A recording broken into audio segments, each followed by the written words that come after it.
इनकलाब, वंदे, जय जवान, जय जवान।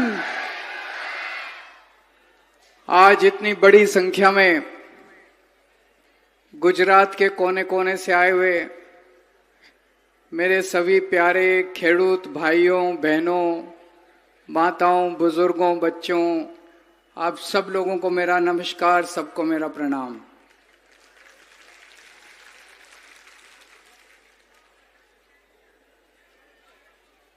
आज 31 अक्टूबर है, सरदार पटेल की जन्म जयंती है। आज से 150 साल पहले गुजरात की पवित्र धरती के ऊपर सरदार पटेल का जन्म हुआ था। आज हम उनकी 150वीं जन्म जयंती मना रहे हैं। सरदार पटेल को भारत का शेर कहा जाता है, गुजरात का शेर कहा जाता है। सबसे ज्यादा लड़ाई खेडूतों की भारत के इतिहास में सरदार पटेल ने लड़ी थी। 1918 में उन्होंने खेड़ा आंदोलन किया था। 1928 में उन्होंने बारदोली सत्याग्रह किया था।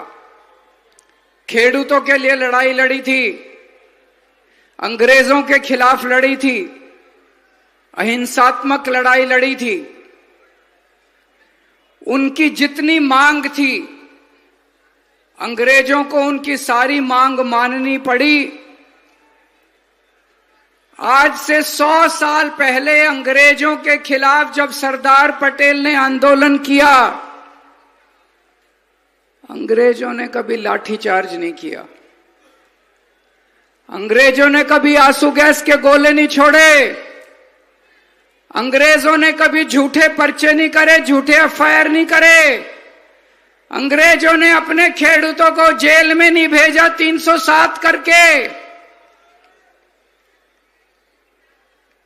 सरदार पटेल ने सपने में भी नहीं सोचा था कि 100 साल के बाद, आजादी के बाद, अपने देश के अंदर इतनी गंदी, इतनी अत्याचारी बीजेपी की सरकार आएगी, जो अपने खेडूतों के ऊपर, जो अपने हक के लिए लड़ रहे हैं, उनके ऊपर लाठीचार्ज करेगी, उनके ऊपर आंसू गैस के गोले छोड़ेगी, उनके ऊपर झूठे कर पर्चे करेगी, उनको जेल में भेजेगी, उनको 307 के पर्चे करेगी उनके।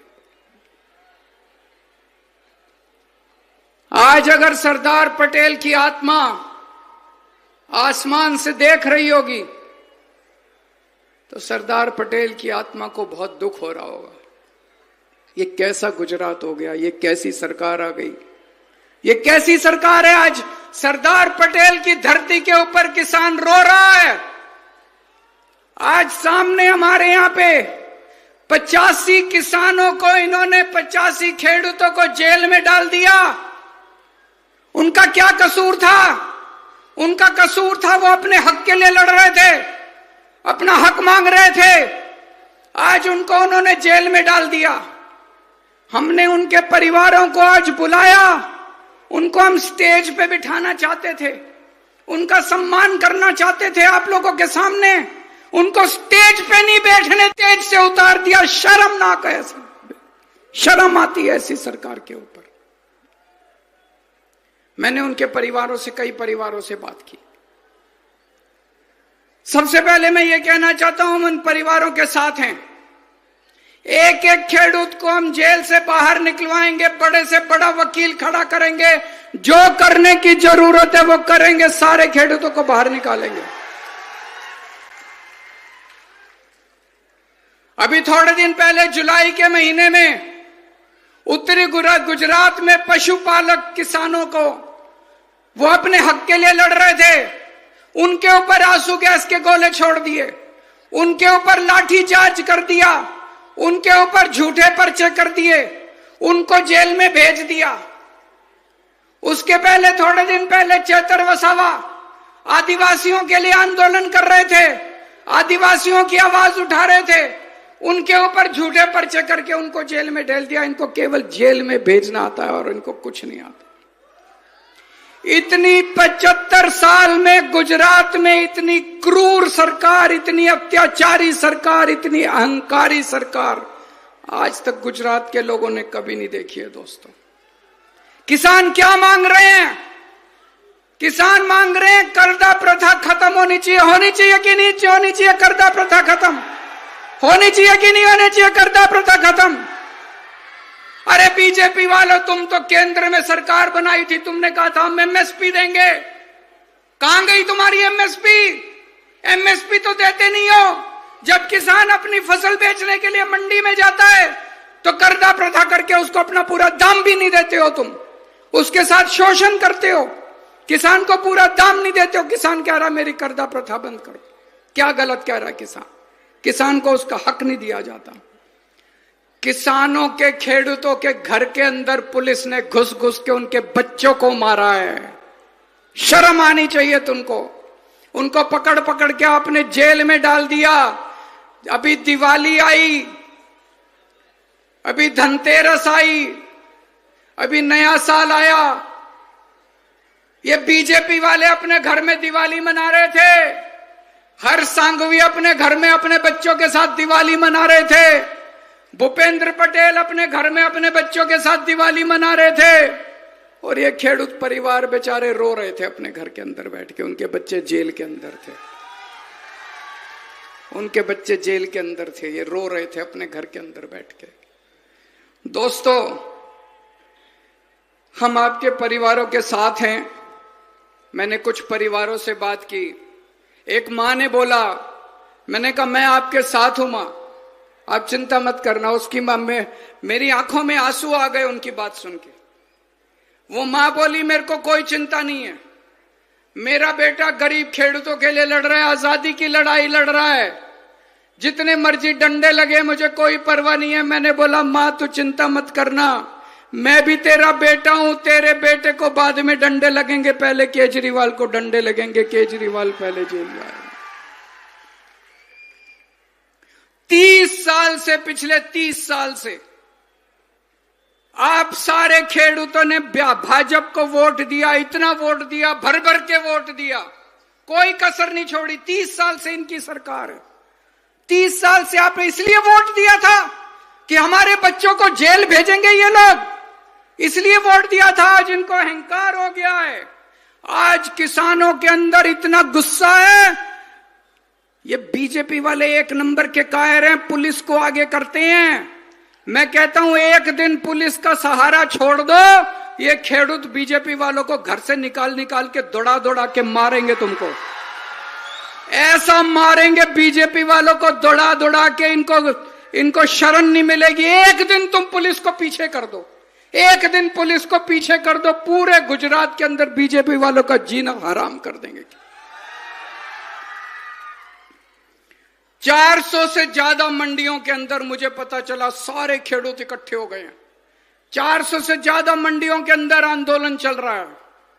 और ये बीजेपी वाले इतने कायर हैं, रोज ट्रंप इनको धमकी देता है, रोज ट्रंप इनको धमकाता है, कहता है अमेरिका से आने वाली कपास पे इंपोर्ट ड्यूटी खत्म कर दो। बीजेपी वाले खत्म कर देते हैं। ट्रंप कहता है रशिया से ऑयल नहीं खरीदना, बीजेपी वाले ऑयल नहीं खरीदते। ट्रंप कहता है इंडिया पाकिस्तान का वॉर मैंने बंद कराया, बीजेपी वालों की हिम्मत नहीं है। ट्रंप कहता है कान पकड़ के ऊपर खड़े हो जाते हैं, बीजेपी वालों को कहता है ट्रंप नीचे बैठ जाओ, बैठ जाते हैं। ट्रंप के सामने पैंट गीली हो जाती है इनकी, बीजेपी वालों की। ट्रंप के सामने इनकी नहीं चलती। गरीब किसानों को जेल भेजते हैं। अरे शर्म कर लो, अगर हिम्मत है, मर्द के बच्चे हो बीजेपी वालों, अगर मर्द के बच्चे हो तो ट्रंप को धमकी दे के दिखाओ, किसानों के ऊपर अपना जोर मत चलाओ तुम। खेडूतों को जेल भेजने का आदेश किसने दिया? हर्ष सांघवी ने। खेडूतों के ऊपर लाठीचार्ज करने का आदेश किसने दिया? हर्ष सांघवी ने। खेडूतों को केस करने का, उनके ऊपर 307 लगाने का आदेश किसने दिया? हर्ष सांघवी ने चेतर वसावा को जेल भेजने का आदेश किसने दिया? हर्ष सांघवी ने। प्रवीण राम को जेल भेजने का आदेश किसने दिया? हर्ष सांघवी ने। राजू कपाड़िया को जेल भेजने का आदेश किसने दिया? हर्ष सांघवी ने। और बीजेपी ने हर्ष सांघवी को इनाम देके डिप्टी सीएम बना लिया। कहा बहुत अच्छा, और मारो और मारो और मारो। उसको इनाम दिया, हर्ष सांघवी को डिप्टी सीएम बना दिया। मैंने हरदर का वीडियो देखा है, किस तरह से खेडूतों को मार मार के पुलिस डंडे मार मार के भगा रही है। मेरी आंखों में आंसू आ गए वो वीडियो देखने के बाद। मैं आज चेतावनी देना चाहता हूं इस मंच से बीजेपी वालों को, तुम्हारी उल्टी गिनती शुरू हो गई है। आज से 37 साल पहले कांग्रेस को भी अहंकार हो गया था।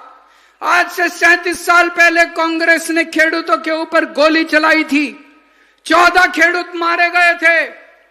पिछले 37 साल से कांग्रेस की सरकार दोबारा नहीं आई है। वही हाल इस बार बीजेपी का होने वाला, भाजपा का होने वाला है।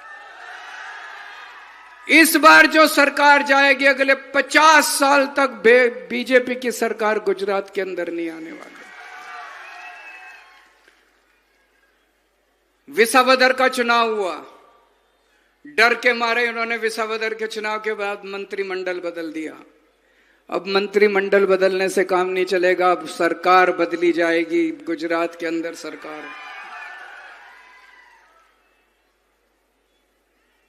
गुजरात के सीएम थे भूपेंद्र पटेल, अभी मंत्रिमंडल बदला, उनको सीएम से डमी सीएम बना दिया। अब उनकी सीएम की नहीं चलती, अब भूपेंद्र पटेल की नहीं चलती, अब हर्ष सांघवी सुपर सीएम है। पूरे पटेल समाज को उन्होंने अपमान किया है।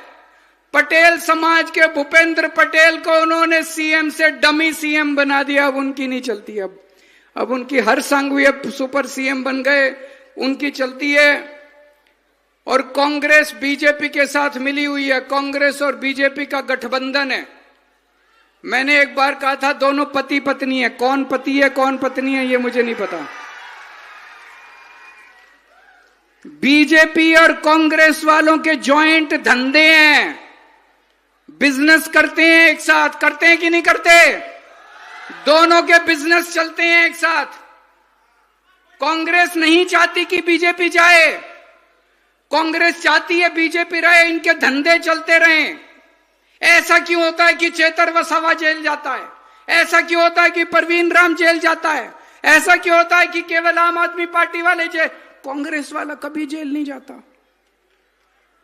ऐसा कैसे होता है कांग्रेस वाला जेल नहीं जाता, केवल आम आदमी पार्टी वाले जेल जाते हैं? कुछ तो सेटिंग है कि नहीं है? कुछ तो सेटिंग है दोनों के अंदर। आज बीजेपी बोझ बन गई है गुजरात की धरती के ऊपर। इस बोझ को उतारना पड़ेगा, उतारना आपको पड़ेगा। एक टाइम ऐसा था जब अंग्रेजों को लगता था कि हमें भारत से कोई नहीं हटा सकता। अंग्रेज गए कि नहीं गए? आज बीजेपी को लगता है हमें गुजरात से कोई नहीं हटा सकता। हटाओगे कि नहीं हटाओगे? सारे जने हाथ खड़े करके बता दो। अंग्रेज भी भारत छोड़ के गए थे, बीजेपी को भी गुजरात छोड़ के जाना पड़ेगा, जल्दी टाइम आने वाला है। किसानों की आवाज उठाने वाली पार्टी का नाम है आम आदमी पार्टी। किसानों पे लाठीचार्ज करने वाली पार्टी का नाम है भारतीय जनता पार्टी। किसानों के हक के लिए लड़ने वाली पार्टी का नाम है आम आदमी पार्टी। किसानों को जेल में भेजने वाली पार्टी का नाम है भारतीय जनता पार्टी। गुजरात हमारा है, गुजरात इनके पिताजी का नहीं है। बहुत मलाई खा ली तुमने बीजेपी वालों, अब और लूटने नहीं देंगे। इनके बच्चे विदेशों में पढ़ते हैं, सारे इनके मंत्रियों के बच्चे विदेशों में पढ़ते हैं, और हमारे बच्चों को उठा के ये जेल में डालते हैं। हमारे बच्चे जेल जाएंगे, तुम्हारे बच्चे विदेश जाएंगे। इस बार आने वाले चुनाव में विसावदर वाली कर दो पूरे गुजरात के अंदर। और अंत में मैं कहना चाहता हूं, अभी बारिश की वजह से काफी फसल बर्बाद हुई है। आप लोगों ने सुना होगा, अभी थोड़े दिन पहले पंजाब में बहुत बड़ी बाढ़ आई थी, बहुत बड़ी ऐतिहासिक। कितनी 23 जिले हैं पंजाब के अंदर, 23 के 23 जिलों में बाढ़ आई थी। एक महीने के अंदर भगवंत मान साहब ने सभी खेडूतों के अकाउंट के अंदर, बैंक अकाउंट के अंदर 50,000 रुपए हेक्टेयर के हिसाब से पैसे जमा करा दिए एक महीने के अंदर।